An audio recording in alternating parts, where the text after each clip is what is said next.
सुप्रभात प्यारे मित्रों, आप सभी का स्वागत है आपके अपने एजुकेशन कैप्सूल चैनल पे। और जैसा कि आपने थंबनेल देखा है उससे आप समझ गए होंगे कि हम किस बारे में बात करेंगे। तो हम बात करने वाले हैं ग्राम कचहरी सचिव भर्ती से संबंधित। ये टॉपिक रहने वाला है। जैसा कि आपको पता है कि 5 तारीख को जो ये आपके ऑब्जेक्शन लेने वाले डेट थे वो ख़त्म हो गए हैं। ठीक है, तो अब लोगों को इंतज़ार है फाइनल मेरिट लिस्ट का। ठीक है ना, तो वो किस दिन आएगा फाइनल मेरिट लिस्ट, इसको लेके लोगों के मन में बेचैनी है। ठीक है, और अगला टॉपिक है हमारा कि क्या भर्तियां बिक चुकी हैं। जैसा कि बहुत लोगों के पास फ़ोन और मैसेज आ रहे हैं, इसके बारे में भी हम बात करेंगे। और मेरिट लिस्ट नोटिस, ठीक है, मेरिट लिस्ट नोटिस के बारे में बात करेंगे। और काउंसलिंग के लिए कौन कौन से डॉक्यूमेंट्स लगेंगे इनके बारे में भी हम जानेंगे। ठीक है, तो सबसे पहले चलते हैं हम पुराना नोटिफिकेशन जो है उसको देख लेते हैं। तो हम आ गए हैं पुराने नोटिफिकेशन पे। जैसा कि आपको पता है कि इसमें पूरा का पूरा टाइम टेबल बना के दिया था। ठीक है, यहाँ पे जैसे 15/1/25 से लेके 29/1 तक आपके फॉर्म फिलअप होंगे। ठीक है, और स्क्रूटनिंग यानी आपका मेगा अंकों के आधार पे पैनल तैयार किया जाएगा। ये 30/1 से लेके 7/2 तक, ये सब आपको पता है। 8/2/25 से लेके 13/2/25 तक आपके अनुमोदन का कार्य किया जाएगा। यहाँ पर जो आपकी मेरिट लिस्ट प्रदर्शित हो रही थी, ये हो रही थी आपकी 15/2/25 को, लेकिन बहुत जगह 12 को भी आ गई थी मेरिट लिस्ट, 13 को भी आ गई थी। ठीक है, लेकिन 15 तक ये डिक्लेयर हो गई थी। फिर 1/3 तक कहा था, लेकिन 1/3 जो है इसको उन्होंने बढ़ाकर कर दिया था 5/3। ठीक है, अभी आपको उसका भी हम साक्ष्य दिखाते हैं कि 5/3 कहाँ से है। चलिए हम पहले देख लेते हैं। तो हम आ गए हैं ग्राम कचहरी सचिव की ऑफिशियल वेबसाइट पे। जैसा कि आपको पता है, यहाँ पे देखिए 19 फरवरी से लेके 5 मार्च तक आपत्ति दर्ज करने का। लेकिन वहाँ पे अभी पुरानी नोटिफिकेशन में उन्होंने क्या किया था कि 1 मार्च तक। ठीक है, तो ये ऑलरेडी 4 दिन करीब लेट चल रहे हैं। ठीक है, तो इसी से हम आगे के क्रम को समझेंगे। ठीक है, यहाँ पे देखिए सब जगह 19 फरवरी से 5 मार्च, 19 फरवरी से 5 मार्च। ठीक है, जी हाँ। अब इस नोटिफिकेशन पे वहाँ पे 5 मार्च दिखा रहा है, लेकिन यहाँ पे जो इन्होंने कहा था पहले कि 1 मार्च रहेगा। ठीक है, तो जबकि ये डेट 5 मार्च है, तो अब 5 मार्च से ये क्या करेंगे, 10, यहाँ पे 3 तारीख का है ना, अब यहाँ पे अगर 5 है तो 5 तो मुझे लगता है कि फिर 7 या 8 तारीख से वो करना चालू करेंगे और ये 15/3 तक लेके जाएंगे। ठीक है, तो अब आप ये समझ लीजिए कि 15/3 तक अगर ये जाता है तो 15 के बाद ही आपकी नियोजन पत्र यानी आपका ये ज्वाइनिंग लेटर है। नियोजन पत्र कहते हैं ज्वाइनिंग लेटर को। ठीक है, तो ये नियोजन पत्र निर्गत करनी है निर्धारित अवधि। तो आपका मुझे लगता है कि फिर जो है 15 तारीख से लेके 25 तारीख तक आपका ये मेरिट लिस्ट बनेगी। ठीक है, अब अगर मेरिट लिस्ट बन रही है, ठीक है, तो सही लोगों के दिमाग में आ रहा है कि मेरा होगा कि नहीं होगा। देखिए सीधी सी बात है, आपने जो भी अपना डाउनलोड किया था, ठीक है, सबसे पहले तो आप एक बात समझ लीजिए कि पैसे जो हैं अगर कहीं से भी आपको मांगे जा रहे हैं या फ़ोन किया जा रहा है या मैसेज आ रहे हैं कार्यालय से, तो आप उन मैसेज को बिल्कुल इग्नोर कीजिए और कहीं भी पैसा देके फंसने की ज़रूरत नहीं है, क्योंकि ये बहुत ही निष्पक्ष तरीके से हो रहा है। ठीक है, अब इसके मैं कई सारे रीज़न्स आपको बताता हूँ। सबसे पहले तो आप चलिए यहाँ पे आपको कुछ दिखाना चाहता हूँ जो नोटिफिकेशन है। यहाँ देखिए, ये ग्राम कचहरी सचिव की जो एक्स अकाउंट है यानी ट्विटर अकाउंट है, वहाँ पे ये अपडेट रहते हैं हर चीज़ को लेकर। ठीक है, और शासन स्तर पे भी ऐसा ही रहता है कि आप हर चीज़ जो भी कार्य कर रहे हैं उसका अपडेटेशन दें। तो यहाँ पे देखिए ये कह रहे हैं कि पंचायती राज विभाग द्वारा ग्राम कचहरी सचिव नियोजन हेतु फार्म आमंत्रित किया गया था। ठीक है, बिल्कुल आप लोगों ने फार्म भरा था, जिसका प्रोविजनल मेरिट लिस्ट जारी किया जा चुका है। जी हाँ, क्योंकि ये जारी क्यों हो जा चुका है, इसी पे तो आपत्तियां ली जा रही हैं। लोगों से कहा जा रहा है कि आप डालिए, जो भी आपके फार्म जो भी नहीं आपने इंक्लूड किया तो उनको लगाइए। फिर कहा जा रहा है यहाँ पे, लेकिन वर्तमान समय में देखा जा रहा है कि अभ्यर्थियों के मोबाइल और जीमेल के माध्यम से फ़ोन और मैसेज करके उनका फाइनल नियोजन करवाने के लिए पैसा और अन्य अवांछनीय चीज़ की मांग की जा रही है, जो एक अपराध है। ठीक है, विभाग के द्वारा इस तरह का फ़ोन और मैसेज नहीं किया जा रहा है। सही जानकारी, ठीक है, विभागीय सोशल मीडिया पेज और ऑफिशियल वेबसाइट पर दी जाएगी। ठीक है, ये कह रहे हैं, और ये जो कह रहे हैं एकदम सत्य कह रहे हैं। इसका मैं आपको बता भी देता हूँ कई सारे कारण। देखिए, सबसे पहले आपका जो भी मेरिट लिस्ट जारी हुआ, आपके नाम डाले गए, आपके जितने भी मेरिट में अंक बन रहे थे, जो आपका जो भी आपके टोटल जो अंक बन रहे थे, आपकी मेधा सूची जारी की गई थी ना।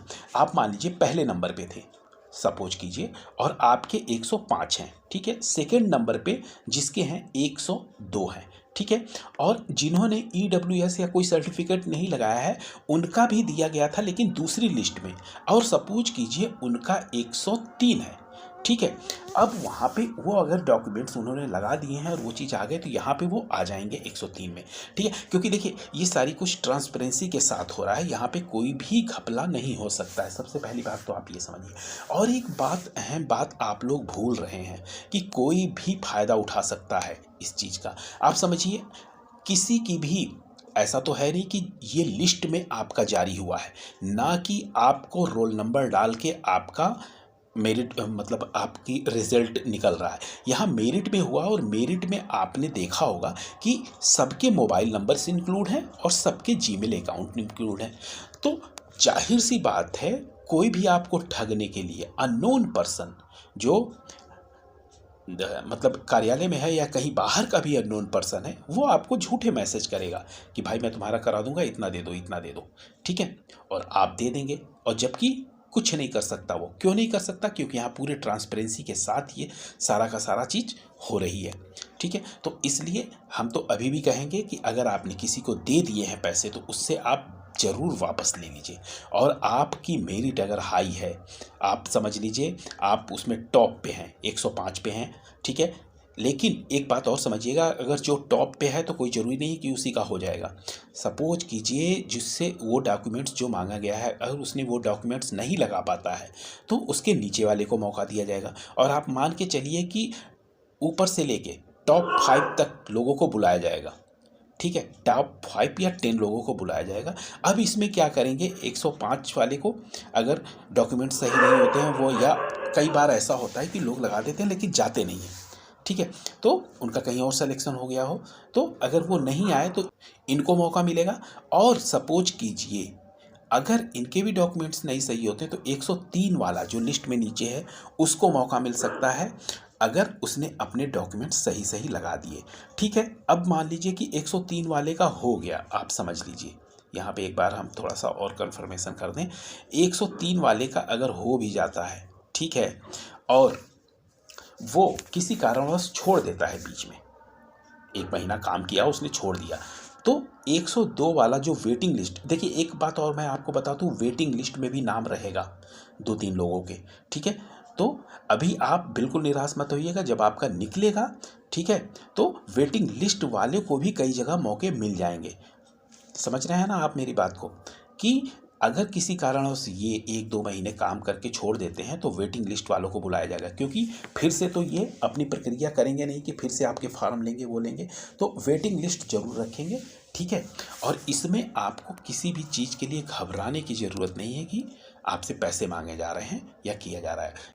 इसीलिए इन्होंने ग्राम कचहरी सचिव का जो है, ये देखिए पंचायती राज विभाग, ये पूरा का पूरा इसीलिए इन्होंने डाला है कि आप लोग किसी भ्रम में ना रहें, ठीक है। क्योंकि सारा कुछ ट्रांसपेरेंसी के साथ हो रहा है। नंबर आप चेक कर सकते हैं, जो नहीं है कागज़ वो आप जमा कर सकते हैं। हाँ, कई बार लोगों के नाम नहीं शो हो रहे हैं, तो देखिए उस जगह नाम नहीं शो हो रहे हैं जहाँ पे कोई वैकेंसी ही नहीं थी, तो वहाँ पे रिजल्ट शो ही नहीं होगा, ठीक है। अब आइए और देख लेते हैं जानकारी।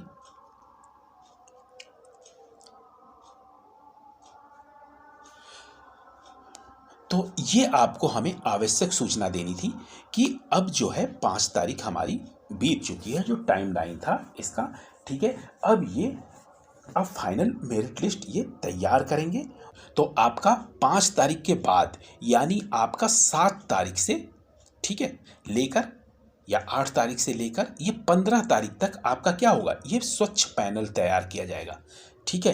क्योंकि देखिए सीधी सी बात है, जो भी आपने डॉक्यूमेंट्स उसमें अपलोड किए हैं, जिन लोगों के ईडब्ल्यूएस के प्रमाण पत्र नहीं लगाया था, किसी ने अपने माता का नाम मिस्टेक कर दिया था, ठीक है, किसी ने अपने हाई स्कूल के नंबर सही नहीं भरा था, या कोई डॉक्यूमेंट्स अपलोड नहीं किया था, तो वो सब चीज़ें ये फिर से एक बार ये पैनल तैयार करके वो सारी चीज़ें ये देखेंगे, प्रखंड विकास पदाधिकारी के समक्ष फिर ये अनुमोदन हेतु भेजेंगे ये। तो इसको करने में इन्हें करीब आज 6 तारीख हो गई, 5 का वो डेडलाइन ख़त्म हो गया है, तो अब 6 तारीख से लेकर ये करीब 15 तारीख तक ये कार्रवाई करेंगे, ठीक है। और 15 तारीख के बाद ये मुझे लगता है कि नियोजन निर्गत यानी आपका ज्वाइनिंग लेटर जो है ये जारी कर देंगे। फिर से ये ज्वाइनिंग लेटर आपका मतलब फिर से लिस्ट निकलेगी और मुझे लगता है कि 5-6 लड़कों का नाम रहेगा एक लिस्ट में, जहाँ पे 3 को वेटिंग में रखेंगे और 2 को बुलाएंगे, ठीक है।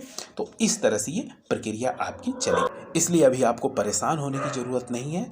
और अगर आपने पैसे किसी को दिए हैं तो यकीन मानिए आप वापस ले लीजिए, ऐसा कुछ भी नहीं होने वाला, ठीक है। सारा कुछ ट्रांसपेरेंसी के साथ हो रहा है, बस वो जो मोबाइल नंबर और आपका ईमेल आईडी पड़ा है उससे लोग आपको परेशान कर रहे हैं और फ्री फंड का आपसे पैसा लूटना चाहते हैं।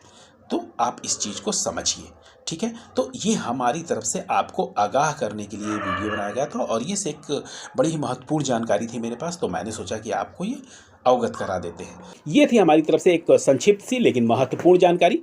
आशा करते हैं आपको पसंद आया होगा। मिलते हैं आपसे ऐसे ही वैल्यूबल वीडियो के साथ, तब तक के लिए आपका धन्यवाद।